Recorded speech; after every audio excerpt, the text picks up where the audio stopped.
Welcome to you all.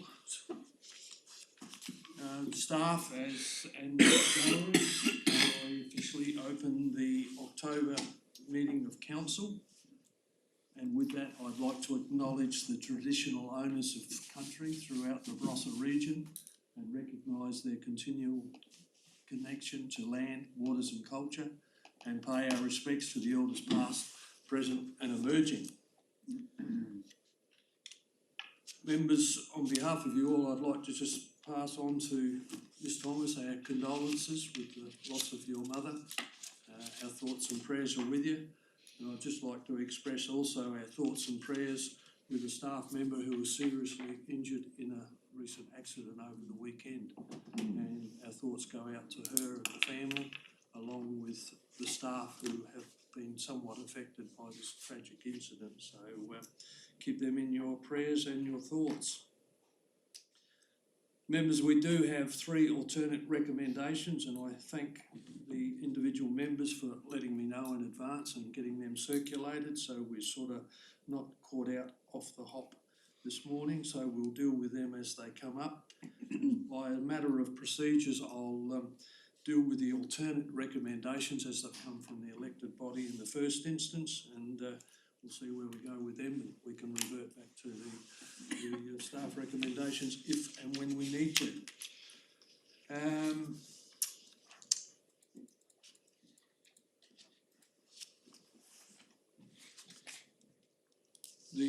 We'll move to 1.5, the minutes of the previous meeting for confirmation. That was the meetings held on Tuesday the 21st of September 2021 and a special meeting held on Wednesday the 6th of October 2021. Someone like Councillor Johnston and seconded Councillor Hearn. All in favour? Carried. There's no matters arising from those minutes. No petitions or deputations. No notice of motions. We'll move to the Mayor's report on page 5. Is there any questions? The report. I might add, we just got word late last week about the National Regional Achievement Award for the Barossa Adventure Station at Angaston, the designers of that particular project. So well done to staff for choosing the designers and the recognition for the award that they have got national recognition, which is Bird's Eye Studio. Moved Councillor De Vries, seconded Councillor Lou Smith. All in favour? Carried. Consensus agenda. Is there any items members wish to have withdrawn? No. Someone moved the consensus. Councillor Miller, seconded Councillor De Vries. All those in favour? Carried.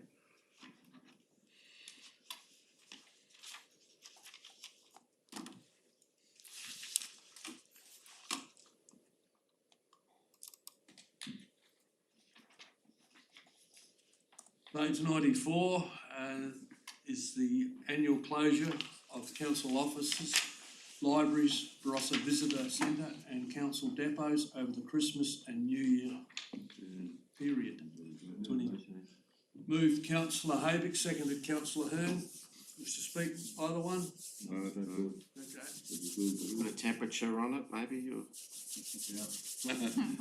Hot topic, Councillor De Vries. All those in favour? Carried.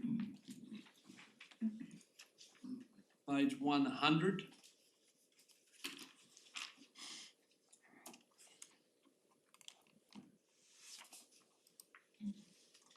Move the report be received, Your Worship. That's the monthly financial report, moved by Councillor De Vries, seconded Councillor Johnston. Either one wish to speak to the report?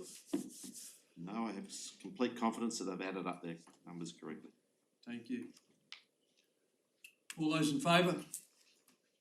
Carried.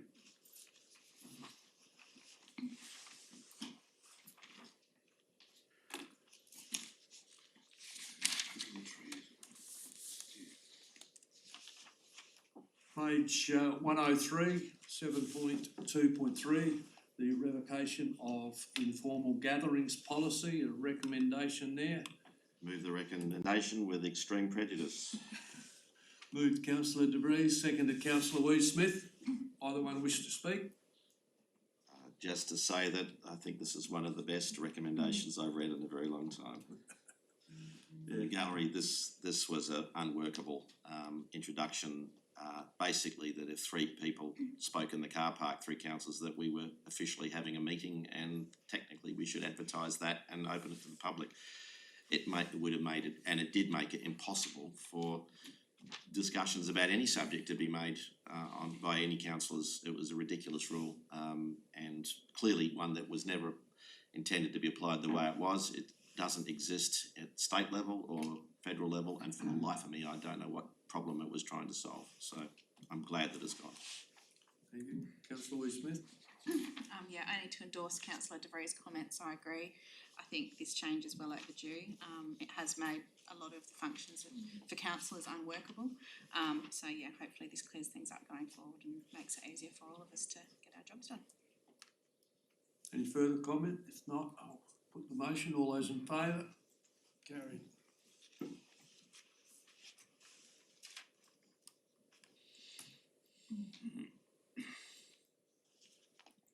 Page 113, 7.2.4, proposed community engagement charter and draft model community engagement policy.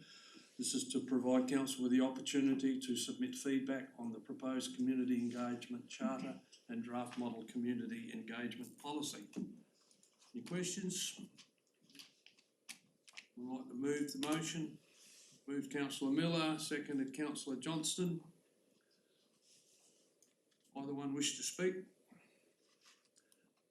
All those in favour? Carried.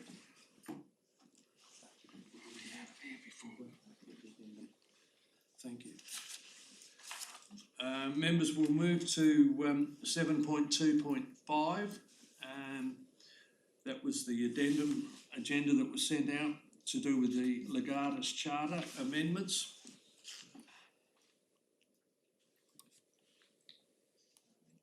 I'll move the recommendation.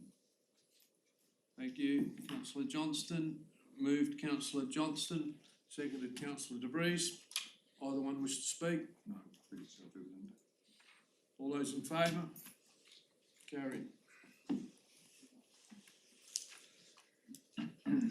The next item on page 6 on the addendum. But, oh, sorry, that's right. Oh, yeah, that's the next one, isn't it?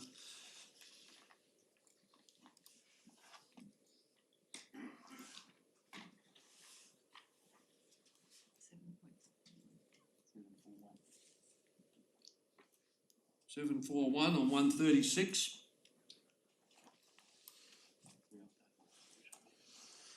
Which is the update terms of reference for the Transport and Home Assist Advisory Group. This is to present a proposed changes to the terms of reference for the Barossa and Light Community Transport Advisory Committee, allowing quarterly meetings to be replaced by ad hoc meetings as required. Move the recommendation. Moved councillor De Vries and seconded councillor Troop. Either one wish to speak? No, they know how to run their meetings. Yes, I'd agree with that, and I think giving them the freedom would be good because it's predominantly voluntary as well, so I think that would be an excellent solution. Put the motion, all those in favour? Carried.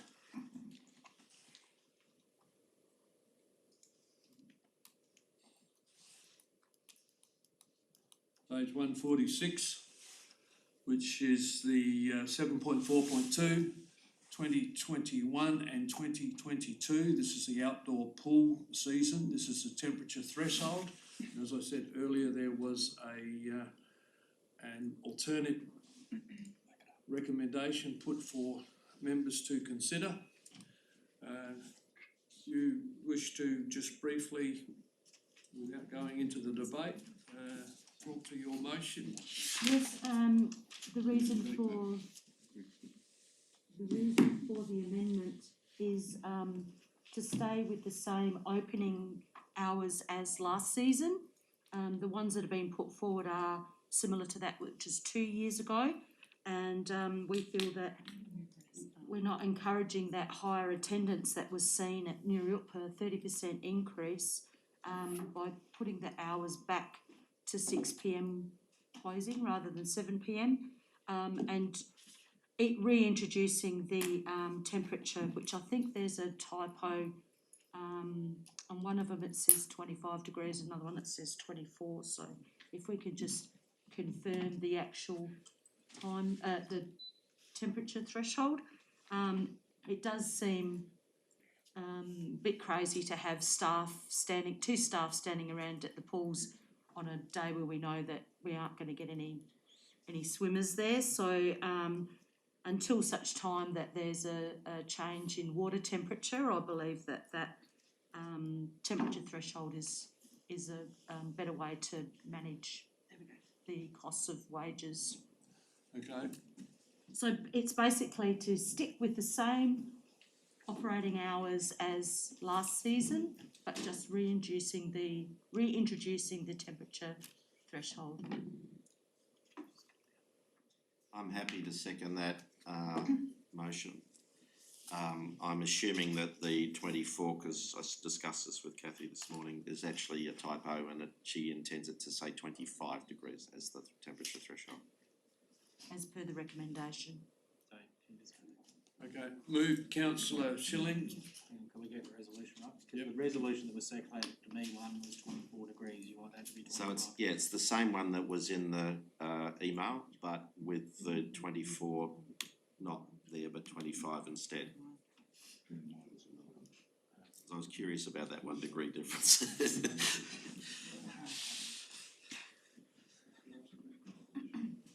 You're okay with that, councillor Schilling? Yes, That's thank it, you. Okay.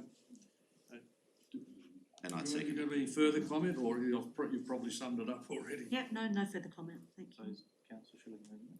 Yes, Yes. councillor Schilling's moved and it's seconded by councillor De Vries.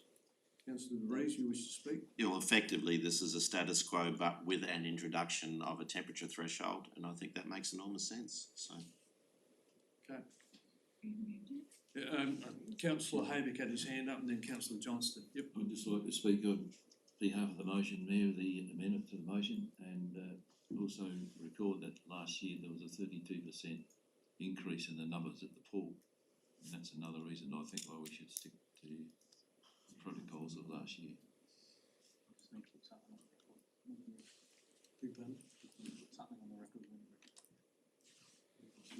You put something on the record. I'm still not following you. I just want to say something. Okay, oh, sorry. Councillor Johnston. I'm just got a couple of questions, if I may. Yep. Just want to point out that the temperature recommendation has some little effect because the pool is open for lap swimmers irrespective of the temperature in Uri, so that's just something important to note.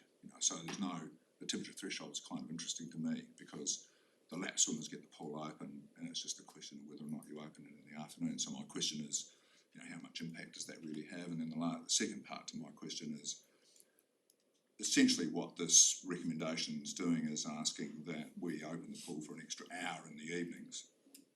And I wonder what the real material impact of that is in terms of who attends and what the extra costs are, because we must be getting into overtime hours and so on. And part of me also wants to point out that the 30% increase in attendance is not really a 30% increase in attendance over a normal set of circumstances from, say, 2016 through 2018, prior to the virus. So it's important to note that there's not an increase in attendance. In fact, the attendance is probably lower than it has been in the history. So I just want three things that I'm curious about. Is that the case? That the attendance is really not comparing a previously comparable period because it was affected by the maintenance of the pool and the impact of COVID-19. What's the cost of being open for an extra hour a day? And really, does it make a lot of difference? The temperature threshold I agree with, but it's just important to note for the chamber that it makes no difference to the lap swimmers. The pool's open irrespective of temperature. So your question is? Three questions, yeah. Or you're happy with, Right, through you, Mayor, Yeah. can I get Rebecca to come up and? A few of those I can start on. yeah, So Mr Mayor, while Rebecca's coming and Stafford's coming, the increased cost is $24,500 as an estimate. Whilst I've got the floor, that estimate is based on actually being able to get lifesavers. There's a significant shortage of lifesavers in Australia at the moment. And our contractors said they'll do their darndest, but they can't guarantee it. The question on, I'll put my 2 cents on attendance. It's very difficult to compare apples with apples in this circumstance. You could have a warmer summer, colder summer. You could have on weekends falling on holidays falling on different days. Haven't been able to travel. There's all sorts of ins and outs. I would beg to put the position that as a local government entity, our job is to make and spend money based on the greatest need and want and do get to the greatest benefit. You weigh up, and if you think 8,000 people going through there is 8,000 visits is a good investment, that's your decision.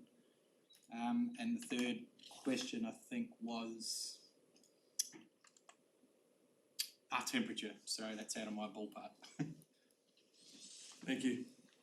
Ms Tabbitt? Thank you, through you, Mr Mayor. The only additional piece of information I'd provide is around the visitation numbers and how we assess whether that final hour in a day is of value, and that is very difficult. So, and the reason for that is that the system that is employed at the Newry Pool is different to the Rex. So we have daily attendance rates, not split by hour. So we've got some anecdotal experience-based understanding, and I guess that's why that discretionary element at the end of a day, whereas if there's lots of swimmers in the pool and it's a really warm evening, then the centre manager or the duty manager has the opportunity to keep the pool open an hour longer.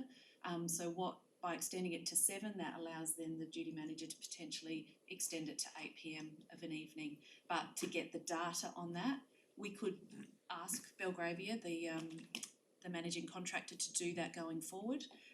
It adds another load on the staff to try and then the validity of that to try and capture hour by hour data, but that's where it is very difficult. So it's hard to put a recommendation around that to you with any specific data around it. Mr Mayor, one other thing I need to bring council's attention to, because we can't cost this, but the resolution does one additional thing, and that's the reciprocal rights. We don't know what impact that's going to have on revenue at the Rex. So the fact is that could substitute expenditure, and then we're going to have to also substitute under the contract with the Rex lower revenues. So it's a double whammy potentially. But I can't cost that because I've got no idea how many people are going to do it. Further comments or questions? I understand if no lifesavers present, the pool is shut regardless. Even for the lap swimmers. Councillor Boothbury? It's just a probably more general question and potentially a request for information at a future workshop. So obviously my biggest concern at the moment is the significant amount of staff time that is being spent, on just managing this pool, particularly the Newry pool.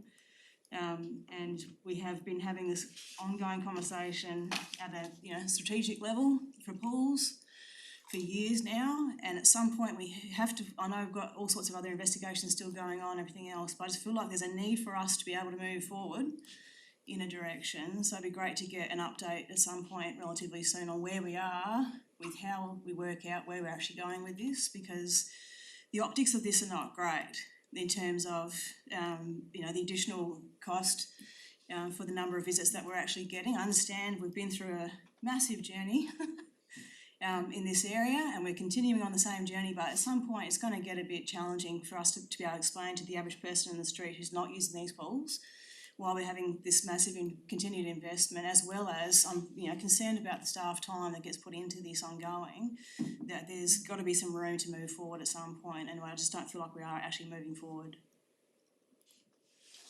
CEO? Thanks, Mr Mayor, thanks councillor Boothby. All going well, we'll be having a conversation at November with updated data and the testing results for a broader conversation about where do you want to go from here in terms of consultation, the longer term strategies. It's going to be a busy November workshop, people, so book out 3 hours.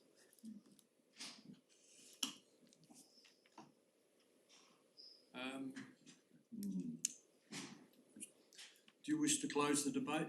Yes, I just want to highlight that these hours are the same as what we had last season, so there's not, I don't see it as an increase because it's what we had last year. We're actually reintroducing the temperature threshold, which makes staff, I know it's still confusing because of having to release that to the public, but I just want to reiterate that it is the same as what we had last year. What has been put up as a recommendation is equivalent to 2 years ago, so it's a step backwards, not a step forwards, in my opinion. Okay, thanks for that.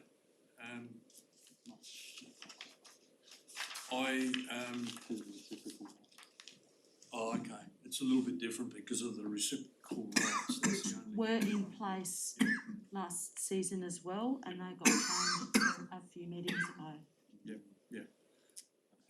And I would encourage everyone that has these meetings that some of these things get thrashed out at those meetings, because this was, I read the report and I understood there was some agreement to everything, and then there's been a change. But anyway, I'll put the motion. All those in favour? Those against? Carried.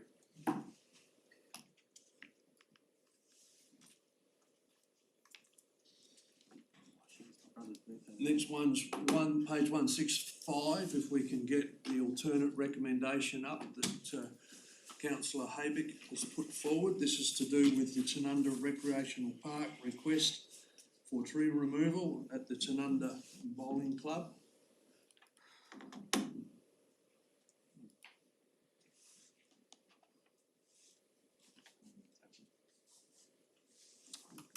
Councillor, if you just speak to your recommendation and then we'll get a seconder.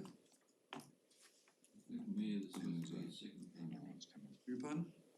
Part 2.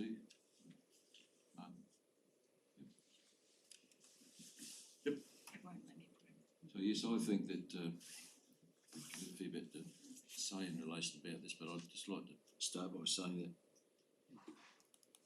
I am a tree hugger. I've never chained myself to a tree yet. I think some trees are in the wrong place because they're nature and physical statute type of thing. So the bowling club down there has over the time made many complaints about these 2 trees and the other pine trees down there as well. These include varying letters to the, or information to the council over a period of time, years, and this is the report that Mr Thomas has done up, and so forth. So from that, I can see there is a problem. I went down there with Miss Thomas, and she, thanks to her for coming down to the meeting. Councillor Haber, I'll let you add to that in a moment. I'll just get a seconder on your proposal, and then you can carry on. Seconded by Councillor Shilling. Carry on. Okay, so going on from there, Miss Thomas came down there back in September, I think it was after the September meeting, and listened to what the committee and the greenkeeper had to say in relation to the pine needles especially. And we walked around the rinks, and they pointed out that these 2 trees, the bottom end rink, displays most of the pine needles and flowers and debris from the trees on the bottom end of the rink, the second rink. So we had the photographs where the 2 trees are. also, one of the trees, well, both trees are very big in stature. One is 21 metres high, which in other terms is about 60 something feet. If you look at the trees as they are down there and you get a gust coming from the north, and winds can come from all directions, and they'll blow straight from the height of the tree, debris would blow straight onto the trees. They have to vacuum the greens at least twice a week to get rid of the needles and other debris before they can play bowls. And this has in the past put undue work on the committee, the greenkeeper. And so they're asking that these trees be removed in line with all or most of the other trees around the boundary of the oval. And those trees are of similar nature. To leave two trees like these there, after the renovations have been done, I think people would probably be saying, why did the council ever leave those trees there? And there's another plan I left for Janita to put up. Can we put that up? Janita, can you put that up? And I'll just ask Ms Thomas if this plan is the one that I've got, is that's the latest.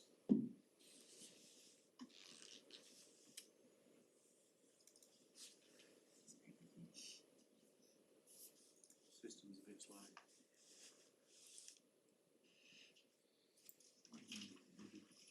It's slow.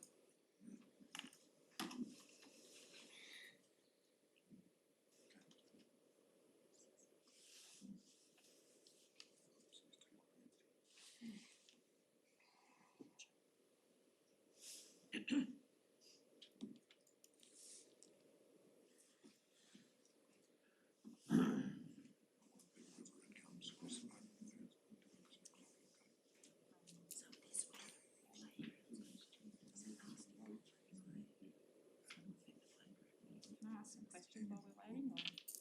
I just would like councillor Havik to finish his address first, and then I'll let councillor Shirley. We'll get it up, but keep going. Oh yeah, keep going, yeah. The system's not behaving. Okay, the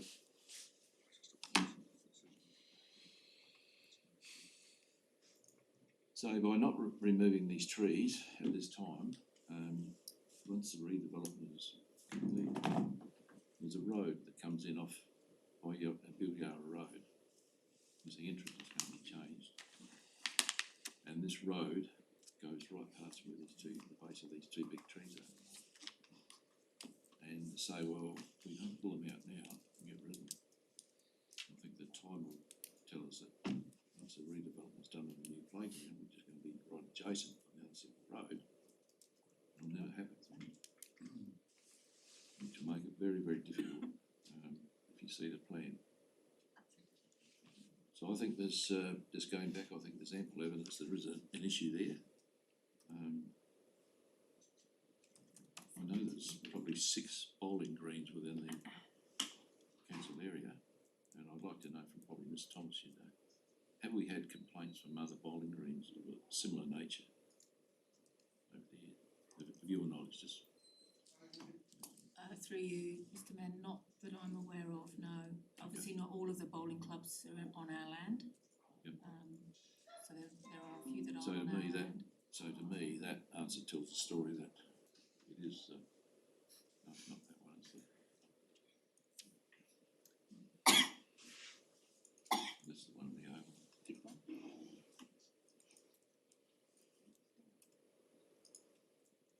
So that's the plan of the new junior oval. That's the plan of the new judo oval, but there's another one that I had, Yeah. which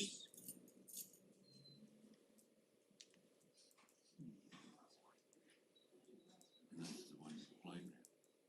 That's playground. Yeah. So you can see the road coming in. I had a different one with that, but basically what I'm saying is the two trees are in between where the road is and the playground is, and right at the back of the second ring. So I know there's a lot of trees going to be removed down there, and rightly so, and plan goes ahead for the rec park as been developed so far, it will be a real eye-opener when it's finished, but these two trees, well, if they're left standing there, will be talked about forever. So I'm asking council to consider removing those trees to make it better for these bowlers. It's not really the bowlers, it's the club, because in any club, as we know, you've got the organisers who are the committee and president, then you've got the workers, greenkeepers, then you've got the bowlers. And the bowlers, a lot of them probably wouldn't care one way or the other about the doesn't one there. They wouldn't care less about, thanks, they wouldn't care less about whether there's pine needles there or not, because they just come along to play bowls. And that happens with every club, a lot of people bowl. So, you can see the road, we'll just push it up a bit here. So that's the road coming in, the new road that I've highlighted, and the other highlighted area is the two rings. And the trees are where that big round green circle is, just at the back of the ring. So,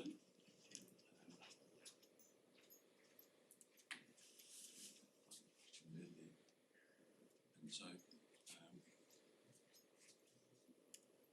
the position and the nature of the trees and the upsetting of the club down there really needs to be considered. And I think the number of trees that are already going to be removed, and we can plant other trees back in there. The pine trees that have been removed, they're not native to Australia, they've just been planted. And so someone had a vision years ago, but probably the whole area, when they were planted, wasn't developed like it is now. We go back 30, 40 years ago. So as progress goes on, sometimes we've got to make these decisions. As I said, I'm not a remover of trees in general, but I think that there comes a time when you've got to look at the nature of a particular tree and say, I wouldn't have one of these in my backyard, and I wouldn't like one to be at the front of the house either.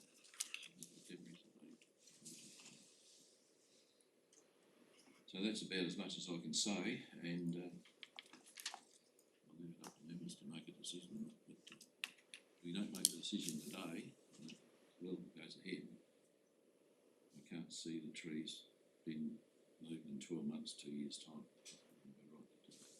We'll dig up the road, we'll do this. And whether or not the debris goes across into where the playground is, I wouldn't know that it's a little way over behind there, but still not far off it. So, and a lot of these things you can't work out until some of the redevelopment's already been done, but you can see from that plan. Councillor, I'll let you summarise that. Have I gone 5 minutes? Yeah, you've had it. Sorry. But you, Well, but you get another go at the Do I? end, yeah. I'm going to have another 5 minutes. No, you don't get 5 minutes at the last one. Councillor Shelley? No, enough being said, I'm just happy to support it. In light of the future development in that area, I think it would be beneficial to do it at the same time as the removal of the other trees. I think Councillor Wee-Smith had a hand up first, then Councillor Rees. Just a couple of comments hopefully first, Thomas. We haven't got an updated tree report that's been mentioned in the report. Do you have an anticipated ETA for that? Hard to hear this side of the chamber. Sorry. I'm just asking for the updated report on the trees, and an anticipated ETA.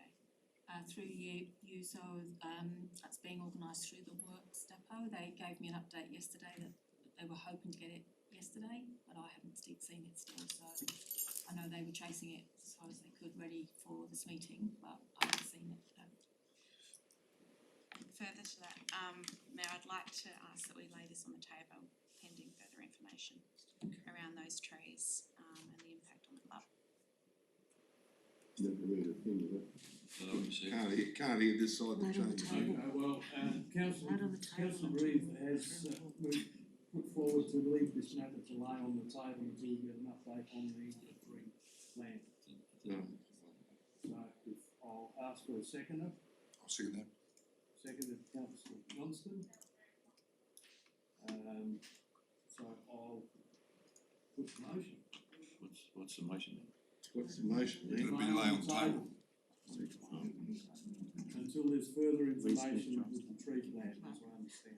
And from the club Goodness sake. regarding the impact there. Okay, you're all clear? Well, I'm not. I can't Well, understand. It's a No, procedural no, motion, so it- it stops all debate. No, it's a procedural motion, as the CEO said, so once someone puts forward a motion to lay on the table, the second, I have to put that. So I'll put the motion, those in favour with the matter laying on the table? 1, 2, 3, 4, 5. Those against? 1, 2, 3, 4, 5, 6. The motion is lost. Councillor Rees.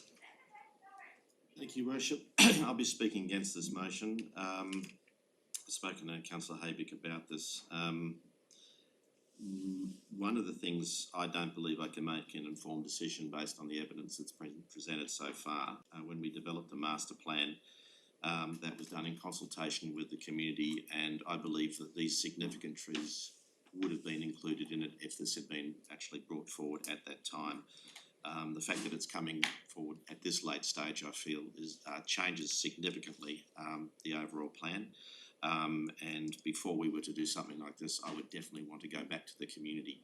There's probably, of all the things which I've been dealing with in Tanunda, the thing that has caused the greatest amount of anger has been the removal of trees, particularly significant trees. Whether you believe that this tree is significant in terms of its importance, there's no question that its visual impact is going to be felt if it's removed, and I have serious concern about that. Without at least running this past the community to get a broader understanding of their views. I don't like the idea of ad hoc submissions from individual user groups coming forward. The whole point of this was supposed to be that it was a considered thing right across the entire park, and I have no understanding of how the removal of these trees would be felt by the football club, the netballers, and so on. As Councillor Haybick himself said, this seems to be driven mainly by the committee, and for all I know, there could be a great number of the members of the Bowls Club themselves who actually like those trees and would like to see them retained. In regards to the needles, that is unfortunate, but then we lost an enormous number of trees around the show hall, the theory being that that was because of the needles getting in the gutters, and as a result of that, the outside area, which used to be shaded and could be used in the summer for events and so forth, is now, you can't sit there, it's just a dust bowl and it's hot as hell. We have actually seen, in regards to shade, I don't know if it happened in the life of this council, but in previous councils we've actually had aerial imaging of the area of the Barossa, where when shade is provided, the temperature can be as much as 20 degrees less. Given that we have a climate change issue and the temperature is increasing, removing shade trees, I'm not convinced is something that we should do lightly, particularly ones that are a significant scale like this. In regards to the needles on the greens themselves, that is frustrating, I'm sure, for them, but I noticed, and again, I would like to get more data on this, but I noticed that there were leaves as well as needles as well as flowers. These are not flowering trees, so that clearly means that those flowers and leaves are coming from elsewhere, so I don't see how it may reduce the amount of work that's done to remove debris from the greens, but it would not eliminate it, so they would still need to run the machines a couple of times a week. Again, if I could see more evidence to see what the impact of that would be, I might be in a better position to make a decision, but without that evidence, it's very hard to make anything along a decision along those lines. In regards to the road, based on what I've seen today and the anecdotal report on that nature, I don't know whether the road is going to be impacted or not. Again, I would like to see significantly more evidence before I was able to make a decision based on that.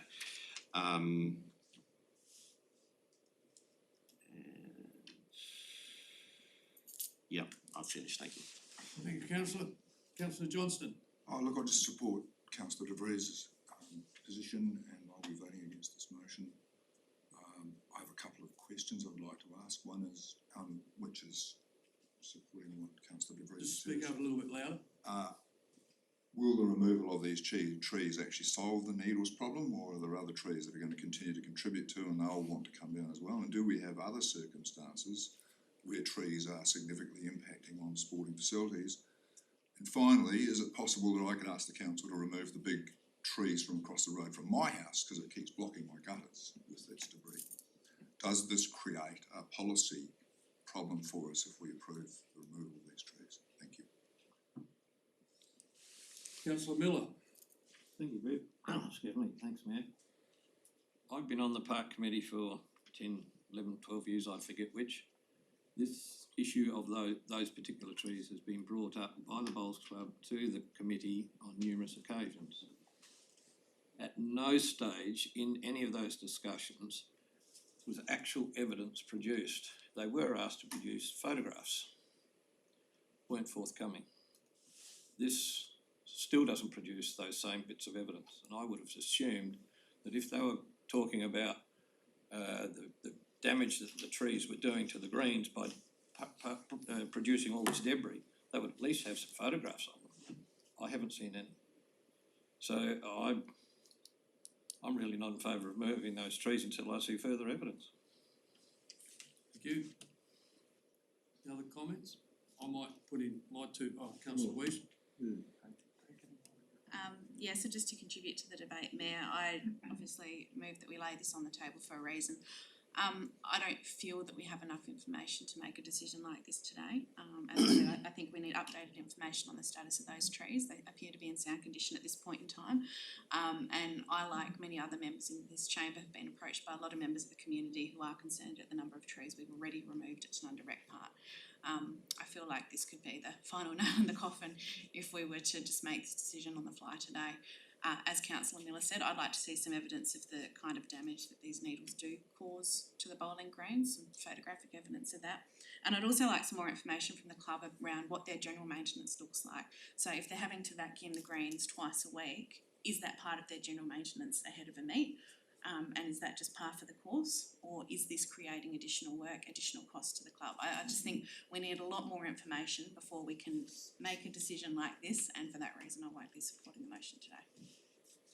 Councillor Hearn. Yeah, I'd like to support the motion, having been an ex-bowler, doing other things these days.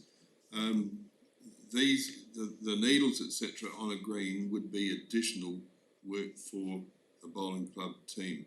I mean, there's several, if you drive past the Newrep Bowling Club, they've got a whole team of workers, and I'm not sure how many they've got down at Tanunda, but it is additional, and I think we've got to be proactive, and we can plant other trees, as was mentioned in Councillor Habig's remarks, with the roadwork going through, and Ms Thomas would know the plan for that and what the probable effects were. But when we did the big project exercise, it possibly wasn't thought of at that time because it just wasn't thought of at that particular time. As we progress and we see other things happening, these are the things that we have to consider, and I'd sooner rather be proactive and see the trees removed with modification, with landscaping, etc., like we're doing in other areas. And so I'd like to just see it move on without too much antagonism. Councillor Hearn, you sort of posed a question that wasn't thought of at that time. Could you provide some clarification as to why they stayed there? Through you, Mayor, so the emphasis was very much around the trees that will need to be removed on the junior oval to make way for the new junior oval, and then subsequently the oval widening. So these, my sense of the feedback we got at that point was that we wanted to hang on to as many of the trees as we could, and so we've tried to do that. So no, these trees weren't included in that assessment for removal, because they were, when we got that tree assessment done back in 2017 to inform what the health of the trees was, so that we could provide that when we went out to the consultation process, so that we could make that available, which we did. And whilst Councillor Habig's right, and Councillor Miller, there's been many conversations about the trees, they were never included in the in the assessment for those to be removed. That wasn't necessarily an oversight, it was just that they were not considered that they needed to be removed. Thank you. And I guess, and I understand why staff have put forward their recommendation the way they did, because that's our policy position. If they're healthy trees, they're healthy trees, but you as the elected body can override policy. I might add that I know the Mount Pleasant Bowling Club have got dust over there, green all the time, and that causes a lot of extra work too, so it does create other things, but anyone other further questions? Councillor Haydock, you can close the debate, sir. Thanks, Mayor. In relation to the point made about shade, these trees are not shade trees to start with. Pine trees. And for the shape and the pine leaf, none of them have got leaves. So they're not a shade tree. Just like the point made about. In relation to no photographs, I think there's enough evidence there from the conversations that have been had between the bowling club over the past years to say that there is a problem. We don't need a photograph for everything, etc. So, and yes, the trees are healthy, there's no doubt about that. That's why they produce so many needles and whatever to go over the bowling green. So the other point I'd like to make is that we are removing all the other similar type pine trees down there around the boundary of the oval. And I would say most of those would be healthy trees as well. So if we want to get into a debate about healthy trees and not healthy trees and the removal of healthy trees, we may have to come back to that decision. So let's, I think, move on and make a proper decision here. Thank you. Thank you, sir. I'll put the motion. All those in favour, as up on the overhead, please raise your hands. Those against? 1, 2, 3, 4, 5, 6, 7. I'll call it a division, Mayor. Call for a division. Those who voted, I've got to remember which way. Four stands. Those who voted for, please stand. Councillor Hearn, Councillor Barrett, Councillor Haydock and Councillor Schilling. Those who voted against was Councillor Angus, Councillor Boothby, You stay up. Councillor Miller, You get count twice. Councillor Wee Smith, Councillor De Vries, Councillor Troop and Councillor Johnston. Thank you.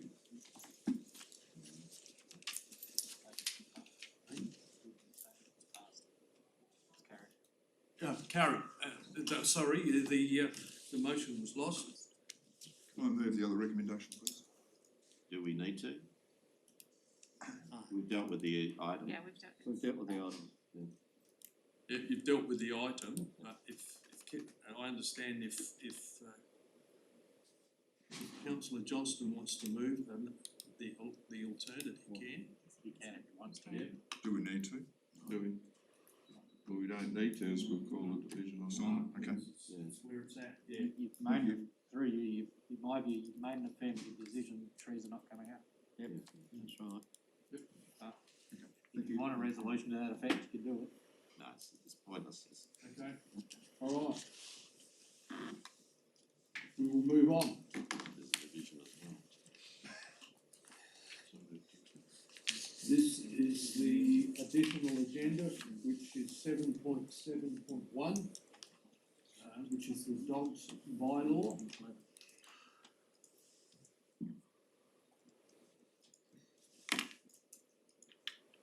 On page 6.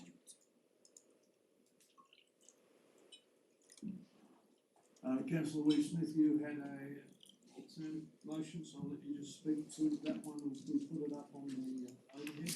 Second, let you speak to the motion, and if we get a second, then we can continue. Just providing reasoning, aren't I, Mayor? Not debate. Not debate yet, just reasoning behind the amendment.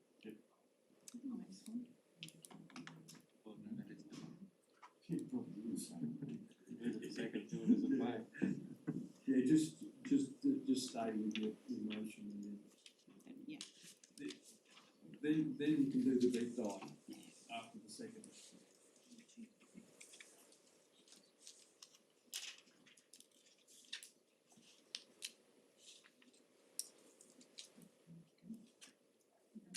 Okay. that's not it.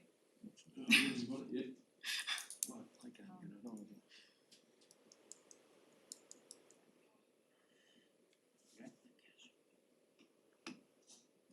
Yep. So without going into this too much just yet, I think this is fairly self-explanatory. We've discussed this at length several times now. What I'm seeking to do here is, instead of the proposed bylaw, which seeks to prohibit dogs from being within 5 metres of a children's playground or skate park, I'm seeking to require dogs be on a leash at all times within that area. The second part of the recommendation there is, again, self-explanatory, but when we do this consultation process, I'd like to ensure that the points which we're seeking feedback on are made clear. I don't feel that was particularly clear in the first round of consultation. Happy to second the recommendation, the motion. Your worship. Second to councillor DeVries. Now, councillor Louise, you can speak in more detail. I'll speak in detail, but I'll try not to go too long. And I'll start with I won't do 5 minutes. Obviously, we've discussed this, as I mentioned, at length now at 4 consecutive council meetings or workshops, and I've raised the same issue every time. I feel that what's being proposed here is quite a good compromise. So currently the status quo is that there actually isn't any requirement for dogs to be on a leash within that vicinity around a playground or skate park. The proposed bylaw sought to prohibit them from being within that area. I think requiring them to be on a leash is a fair compromise. Obviously, all dog owners are required to have their dogs under effective control at all times, so we already have legislation in place that covers that sort of thing. I think this is a common sense approach to the matter. We've been presented with this proposed draft without any actual incidents having occurred. So this is entirely out of the blue. And I've workshopped this across the community in the past couple of months since this was first brought to light. And when I talk to people about this, 100% of the people I've spoken to agree that asking people to have their dogs on a leash in this area makes sense. Obviously, there's always two sides to a story, and I understand that there's concerns out there. Some people have children who are a little bit afraid of dogs. Obviously, there's irresponsible dog owners as well, and you know, when it comes to irresponsible dog owners, I don't think it matters what we say, they're still going to be irresponsible. We can try to put all the checks in place, but if that's the way people are inclined to be, that's the way they're going to go. This, the proposed bylaw is going to have a big impact on families, on daily life and weekly life. For people who have, you know, much loved four-legged friends as part of their family, that they like to go for walks with, take the dog for a walk, go down to the playground and, you know, enjoy the kind of weather we're having today. If the proposed bylaw was put through, we wouldn't be able to do that. People would have to leave their dogs at home. Part of living in the country is the ability to be able to enjoy the fresh air, to have animals, to raise your children in an environment like that. And I just think, you know, honestly, it's really quite unfair to put these restrictions on people, particularly without any evidence of any issues. The change that I've proposed here is in line with our neighbouring council. Now, everyone here knows that I don't often agree with them, but I think that their policy on this is quite fair, requiring a dog to be on a leash. If a dog's on a leash, it reduces the risk of it attacking a child. It doesn't eliminate it. Dog attacks can happen in the street at all times, you know, if a child walks up to a dog. So again, it falls to both parties to ensure that they're doing the right thing in all situations. In some cases, if the proposed law was put through, we wouldn't be able to walk down the path with a dog because we're within 5 metres of a playground. So it has far-reaching impacts that I don't think have truly been considered. There's been some conversation around having to take this back to consultation as if that's, you know, quite a hassle to do, but honestly I think that's good governance. The first round of consultation, this was put through with a suite of 6 other bylaws, and I don't feel that we necessarily communicated accurately exactly what changes were looking to be made to the existing bylaws. So again, it's just good governance. If we have to go back to consultation, we go back to consultation, but we shouldn't put anything through just because it's easier not to have to go back to consultation or not to have to follow due process.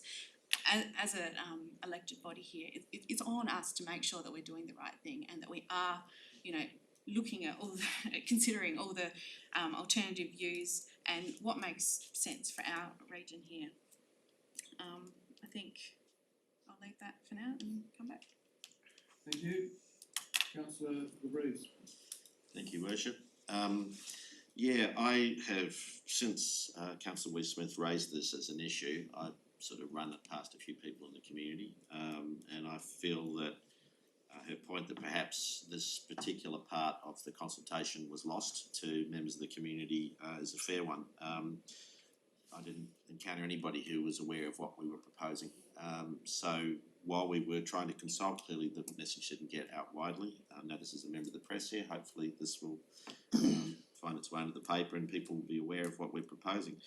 I too do not mind the fact that we have to get additional consultation. I mean, for one thing, that then adds an additional layer of protection so that if, as a result of this amendment or this motion, the wider community actually does believe that, you know, that the, excuse me, the 5 metre rule should be introduced, then okay, that's fine. Then I would be satisfied that everybody has heard very clearly what we're proposing. I think the idea of a dog on a leash is a very good one. It has a couple of advantages. First off, I agree with Councillor Wee-Smith that all too often I think there are metropolitan approaches which are applied to rural areas, and I think this may be one of those instances. If Light Council is adopting a dog on a leash policy, and whether we like it or not, they do actually straddle a big chunk of the Barossa region. If you have two policies, depending on which side of the North Para River you're on, that could cause confusion for the community. So there is some sense in actually having a unified approach across the entire district, which I think makes sense too. And I also think the idea of a dog on a leash rather than a distance thing would be easier for our inspectors to police. It's visually very clear whether whether a dog is on a leash or not, whether somebody is 4 metres, 5 metres or 6 metres from playground equipment, and where does that equipment area begin and end can be confusing to say the least. Finally, just from a practical human level, I don't have a dog myself, so I literally don't have a dog in this hunt, but, excuse me, when I was a kid, me and my brother, when we were little, we would take the dog for a walk, and if the idea of it being able to take the dog to a playground, as you know, with 2 kids, so long as the dog's on a leash, I think is actually an appropriate thing. I recognise that there is always going to be an issue with some people where dogs and excuse me, human beings interact. On this ruling, I still think though that if the dog is under control of a leash rather than just voice control, I think that is probably the strongest and safest way to implement that. My voice is running out, so is my time. Thank you. Any questions, other comments? Councillor Troop and then Councillor Amy. Just got a question, if I can.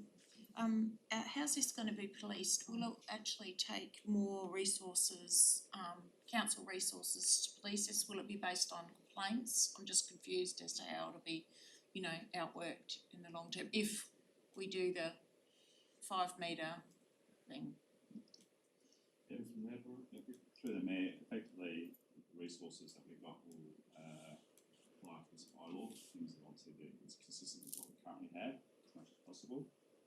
Most often it is due to complaints that we investigate. It's not our officers going out and about, you know, policing. If they are about doing their other duties and they do see and go past parks, they will do a visual check as they're going past. Otherwise, it's generally based on complaints. subsequent question? Yeah, just to comment on that, if I may, then it's always going to be in hindsight then, which is, it could be always in hindsight. So it will be based on a complaint and that someone's already breaking that bylaw. So I wonder whether... Yeah, through the Mayor, I mean, most dog instances are after the fact. Dog attacks, don't have officers visually seeing attacks happen. So 9 times out of 10 it is based on after the fact. Councillor Havix next. Thanks, Mayor. As most would know, I've got a dog. walking regularly every day, he's always on the lead. And I'm getting a little bit confused whether a dog under control is on the lead, or now we're gonna say a dog under control is on the leash. Or on the leash. So, we walk everywhere, he's always on a lead, and that's where I say the dog is under proper control, he's on the lead. So, talking about injuries and so forth, in my background, I know that very, very few dog attacks occur in the street or in the playground. I think I've said this before, they occur in people's backyards or neighbouring backyards. And most of the time, the dog attacks start from two dogs having a scrap to start with. So, there's a lot to think about here. I strongly believe that fenced dog parks, there's no doubt that we shouldn't have dogs in there, full stop, whether on the lead or not. 5 metre can be a little bit misleading, because I don't see how we can prove whether a dog's in 5 metres or bloody 6 metres from the playground. That's an individual choice of who says it's 5 metres or 6 metres. The problem also arises if you don't have some distance there. And I know that people who go to some playgrounds just tie their dog up on the outside of the fence and go inside.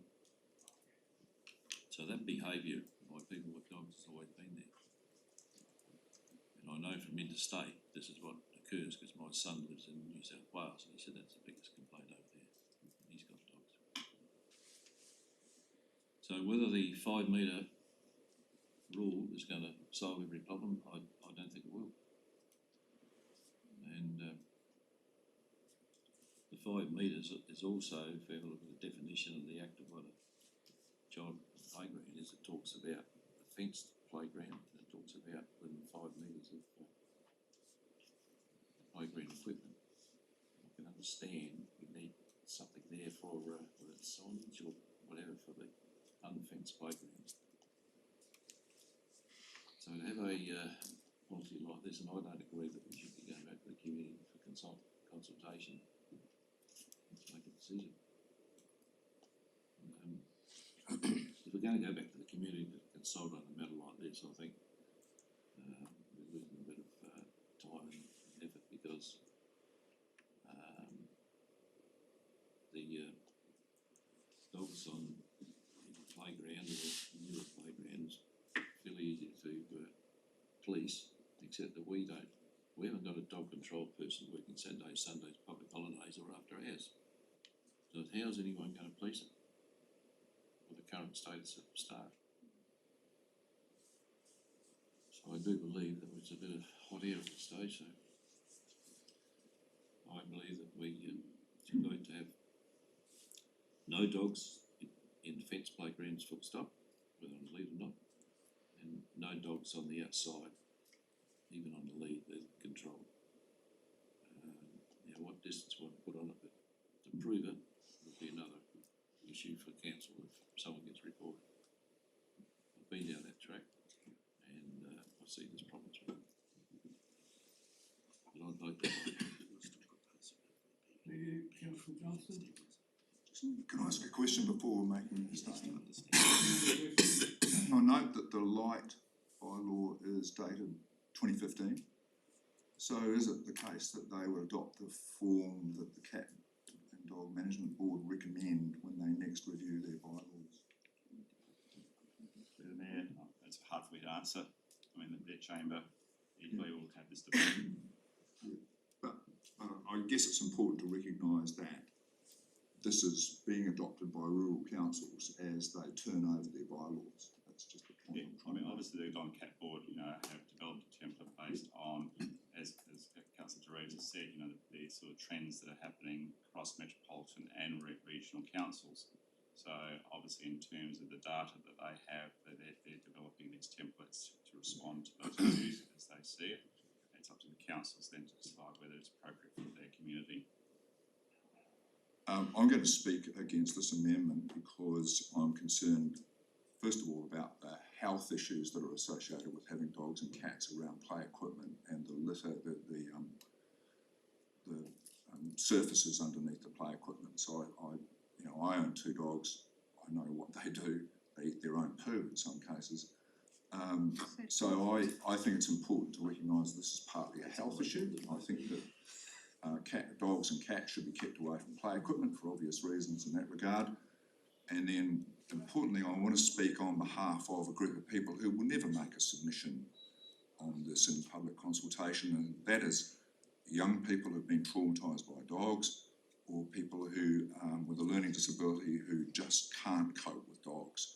When their parents turn up and see a dog around the play equipment, they will just take the bat and ball and go home. So I think that someone needs to speak on their behalf. This council has worked hard on being inclusive with spectacular facilities that invite people with disabilities and other issues to participate. And this policy, I think, potentially goes against that position that the council holds. Thanks. Thank you. Any other? Councillor Schilling and then Councillor Miller. Yes, I agree with some of what Councillor Johnson has said, and I won't be supporting it either, as I think it gives our council staff the ability to enforce when required, and the rest of the time it's common sense on how our people use the public spaces, so. Councillor Miller. Thanks, Mayor. I was in favour of the original one when it first came along, and I still am. The main reason being it's clearly defined in that there is no dogs permitted inside of a fenced playground area, and that's unequivocal as far as I'm concerned. Outside, where there is no fencing around play equipment, I agree with Councillor Johnson, it's very hard for hygiene and so forth. The distance says, or the recommendation was that it be kept at 5 metres. That's got nothing to do with the playground that is fenced, in my interpretation of those bylaws. It is for playgrounds that do not have fencing and they have equipment that's dedicated for children with soft fall and so forth. All they're asking for is the dogs stay away from that.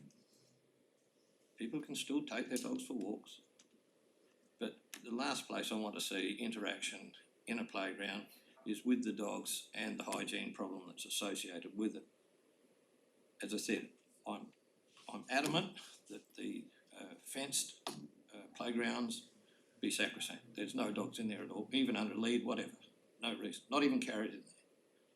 But the other, yeah, I can listen to some reasoning on that, but I'm fairly sure that when this was proposed initially, that had been thought about, and it's far easier to say, well, 5 metres, 6 metres, whatever, but it's a distance. People know that they can't come within, they're supposed to have their dog on a 2 metre lead.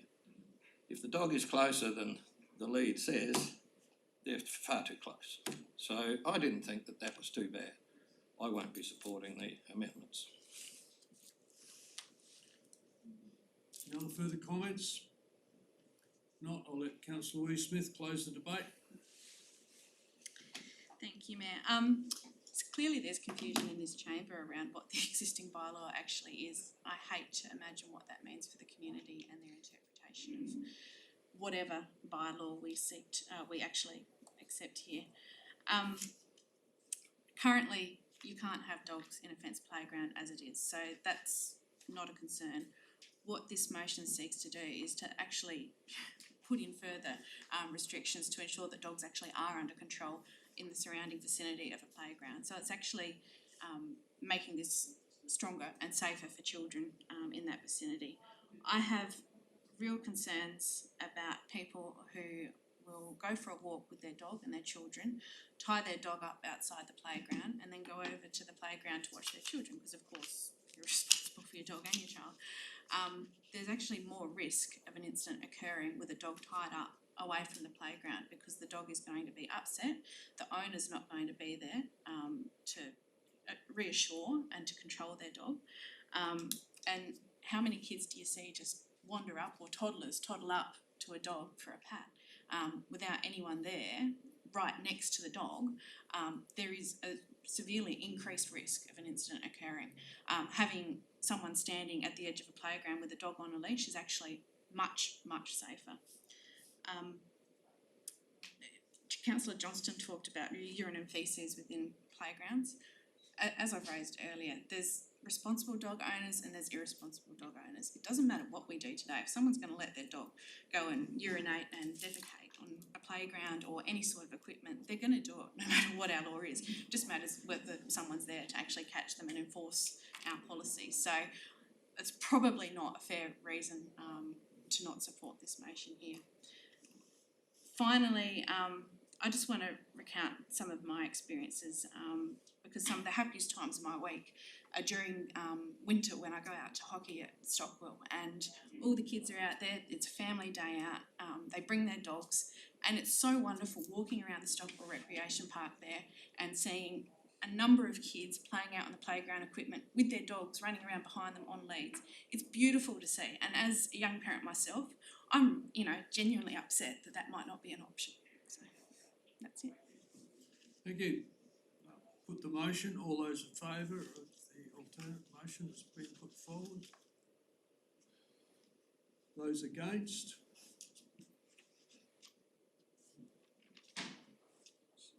The motion is lost. I'd like to call a division.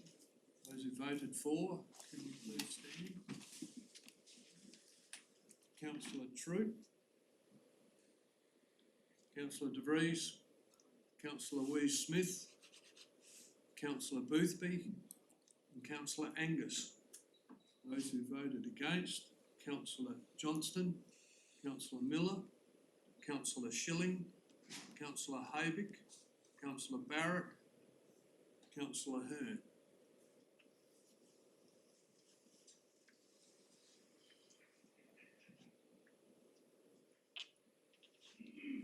All good?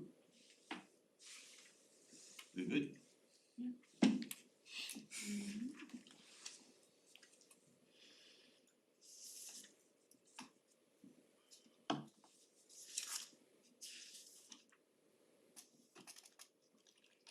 Thank you. What do you wish to do? We have a bylaw that's... We need to go back to the original motion. Go back to the original motion, that's what I was looking for. And I'll second that. Definitive outcome. Moved Councillor Johnston.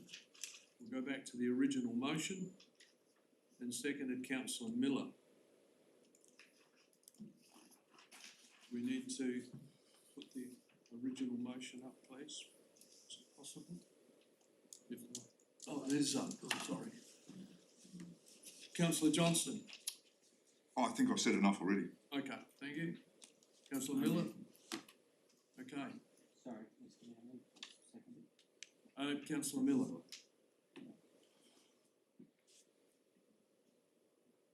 Any comments? If not, Councillor De Vries and then Councillor Wee-Smith.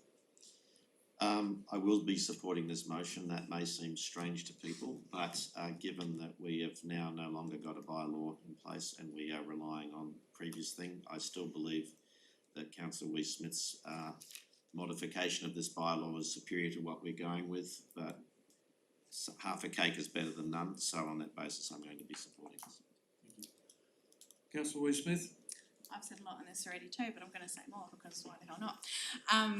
We do actually have an existing bylaw, so there was no reason to introduce any changes to bylaws. So if this motion were to lapse, we do have a bylaw in place that actually is weaker than the amendment I propose, which, as I said, prohibits dogs from being within a fenced playground, and there's no limitations on whether dogs need to be on leads within the vicinity of unfenced playgrounds. This is going to have a big impact on our community, and I hope that the local media do pick up on this because it's going to have an extremely huge impact on young families across our regional council area. As Councillor De Vries talked about earlier, we're going to be in conflict with our neighbours who have quite a workable policy in place, which I feel is, as I've said numerous times already, a fair compromise requiring dogs to be on a leash. Yeah, as I said, I'm a young parent. I'm not going to be able to take my dog for a walk to the park with my child. Thank you. Councillor Troop. I'd just like to say, I think it's a shame that the other motion was lost, because I think the consultation probably, if we're divided in this chamber, I think we probably represent different opinions in the community, and perhaps this was worthy of going to the community for consultation, rather than just putting it out there another decree. I just think it was worthy of consultation and more conversation. So that's just all I'd have to say. Mr Johnson, you wish to close the debate? I don't think I can, because I've got nothing to add. Okay. I can't introduce new information. Thank you. All those in favour? All those against? Motion is carried. I'm gonna call another division. All those who voted for, will you please stand? Councillor Johnston? Four, sorry. Councillor Johnston, Councillor De Vries, Councillor Miller, Councillor Angus, Councillor Schilling, Councillor Haybick, Councillor Barrett, and Councillor Hearn. Those who stand, please. Those who voted against. It's for the minutes secretary, so she can see who's voted for it. Councillor Troop, Councillor Wee Smith, Councillor Boothby,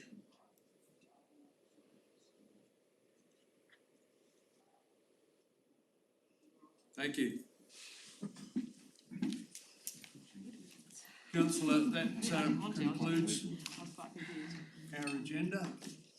And with that, I will close the October meeting. Our next scheduled meeting is the 16th of November 2020. Thank you for your attendance.